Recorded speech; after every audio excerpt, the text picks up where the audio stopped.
Story tonight at 10. We're getting insight into why the historic Stevens house may have been targeted by an arsonist. Tonight, a new 6-foot fence surrounds this home known as the birthplace of Minneapolis. One fire has already been ruled an arson, another undetermined, and the third is still under investigation. Our Mary McGuire joins us live from Minneapolis. So, Mary, do investigators have any leads here?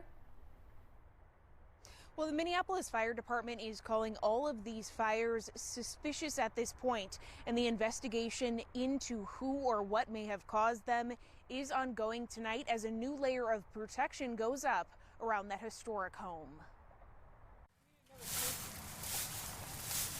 Section by section, crews put up a second, taller metal fence around the 173-year-old John H. Stevens house in Minnehaha Regional Park on Wednesday. The historic home is considered to be the birthplace of both Minneapolis and Hennepin County, but has been the site of 3 separate fires since August.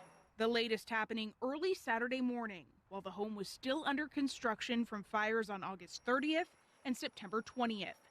The fire in September was ruled to be arson after evidence of an accelerant was found. This is not a coincidence. This is 3 fires, in my mind, logically set. Arnie Lemke stopped by while touring the park. He believes the house holds an important place in the history of the city, and that may have been a motive for the fires.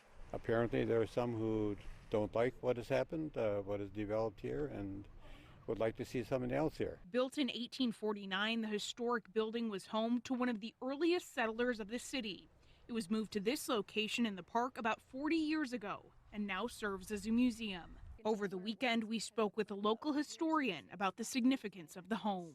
It holds that story about how we got started as a city. This was Dakota land, and because those people were chased out of their land, they were thrown out of their land, they were literally not allowed to live here. It's a complicated story that the house could be telling both sides of that. And new tonight, we have learned that the Minneapolis Park Police have taken over the investigation into these fires. Although one of those fires was determined to be arson, no arrests have been made tonight. Reporting live in Minneapolis, Mary McGuire, Fox 9.